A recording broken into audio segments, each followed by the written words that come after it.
पर प्रधानमंत्री नरेंद्र मोदी दुबई पहुंचे। हवाई अड्डे पर प्रधानमंत्री का रश्मि स्वागत किया गया।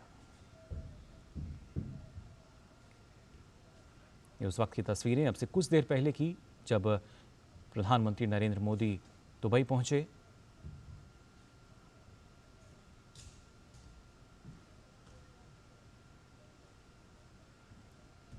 प्रसन्नचित्र मुद्रा में प्रधानमंत्री नरेंद्र मोदी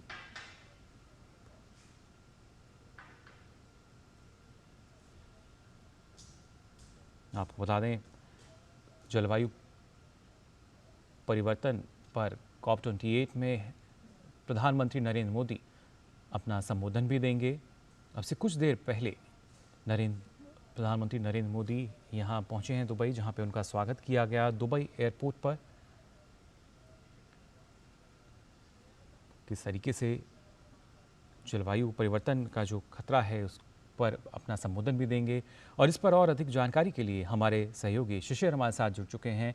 शिशिर, प्रधानमंत्री नरेंद्र मोदी पहुंच चुके हैं दुबई और काफ़ी जो उत्सुकता है वहाँ भी लोगों में है अभी कि प्रधानमंत्री जब कल संबोधित करेंगे क्या कुछ बातें निकल कर आएंगी। लेकिन प्रधानमंत्री ने सीधे तौर पर यही कहा है कि कोशिश यही है कि कैसे जो जलवायु परिवर्तन का खतरा है उससे ना सिर्फ भारत बल्कि पूरी जो दुनिया है, जो पूरा विश्व है, कैसे कहाँ तक हम खुद को बचा सकते हैं। बिल्कुल, देखिए, हालांकि प्रधानमंत्री का ये दौरा काफी महत्वपूर्ण होगा दुबई का।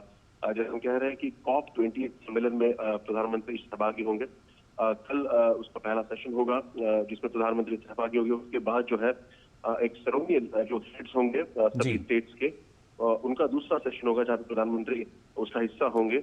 और साथ ही साथ 3 महत्वपूर्ण ऐसे मीटिंग्स प्रधानमंत्री शिरकत करेंगे, वो भी कल होने वाली है। और साथ ही साथ कुछ बायलैटरल्स का भी यहाँ पे आयोजन किया गया है। तो ऐसे में कल का अगर शेड्यूल देखिए तो प्रधानमंत्री काफी व्यस्त होगा। और जैसे हम कह रहे थे कि जलवायु परिवर्तन की दिशा में जिस प्रकार से भारत ने कदम उठाया है, ये सबसे महत्वपूर्ण बात होगी कि जिस प्रकार से अलग अलग मुद्दों पर जिस प्रकार से भारत अपनी बात काफी मुखर तरीके से रखता आया है।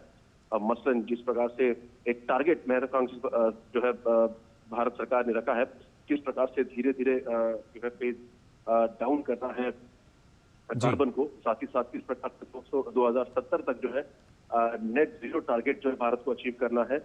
दूसरी ओर अगर देखा जाए किस प्रकार से जो नवीकरणीय ऊर्जा है उस पर भारत इस वक्त ध्यान दे रहा है। सोलर अलायंस हो, बायोफ्यूल अलायंस, जिसके माध्यम से बाकी अन्य देशों को अपने साथ मिलाकर ग्रीन एनर्जी को किस प्रकार से ज्यादा तवज्जो देनी चाहिए, उसको किस प्रकार से ज्यादा उपयोग करना चाहिए, ये भी फोकस भारत दूसरी ओर कर रहा है।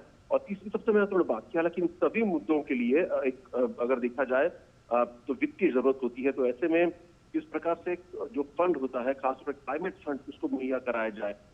ऐसे में इन सभी चीजों को भारत जो इस वक्त काफी क्लोज तरीके से मॉनिटर कर रहा है। और साथ ही साथ जो ग्लोबल साउथ के देश है, क्योंकि जाहिर सी बात है कि जो विकासशील देश है उनके मुद्दे अगर देखे जाए काफी महत्वपूर्ण होते हैं। उनकी इस वक्त अगर डिमांड देखी जाए तो वो भी महत्वपूर्ण होती है, क्योंकि इस वक्त जो हम देख पा रहे हैं कि अगर जलवायु परिवर्तन में सभी देशों को एक साथ अगर काम करना होगा तो रिस्पॉन्सिबिलिटी है, शेयर रिस्पॉन्सिबिलिटी, हर एक की जिम्मेदारियां होती है।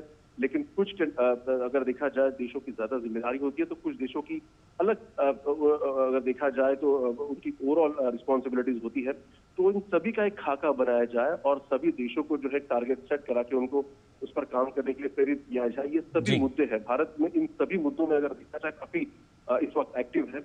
और इसलिए हम कह रहे हैं कि जो ग्लोबल साउथ का मुद्दा भी हो, क्लाइमेट फाइनेंस का मुद्दा हो, या फिर पिछले मतलब पेरिस समझौते में जो जलवायु अकॉर्ड हुआ था उसमें जिस प्रकार से निर्णय लिया गया था, उन निर्णयों पर कौन से देश कितने हालांकि अब तक काम कर चुके हैं, इसका भी एक रिपोर्ट जो है जो कल का जो सम्मेलन है उसमें प्रदर्शित किया जाएगा। तो ऐसे में भारत भी अपना एक रिपोर्ट कार्ड देगा किस प्रकार से भारत ने काम किया है।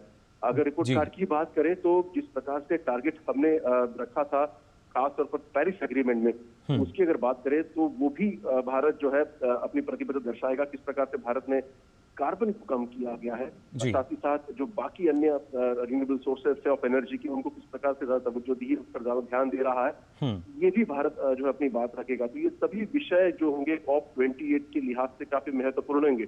COP28 एक ऐसा मंच है जहां पर सभी वैश्विक नेता यहाँ पे मौजूद होंगे। साथ ही साथ पर्यावरण संरक्षण के में जो कार्यकर्ता काम करते हैं, जो संगठन काम करती हैं, वो भी यहाँ पर आते हैं। तो उनके लिए भी अगर देखा जाए ये काफी महत्वपूर्ण मंच होता है। जी, तो ऐसे बिल्कुल। में भारत की जो बात प्रधानमंत्री कल रखेंगे, तभी अगर देखा जाए दुनिया की निगाह उस पर होगी। खास तौर पर जैसे मैंने कहा कि ग्लोबल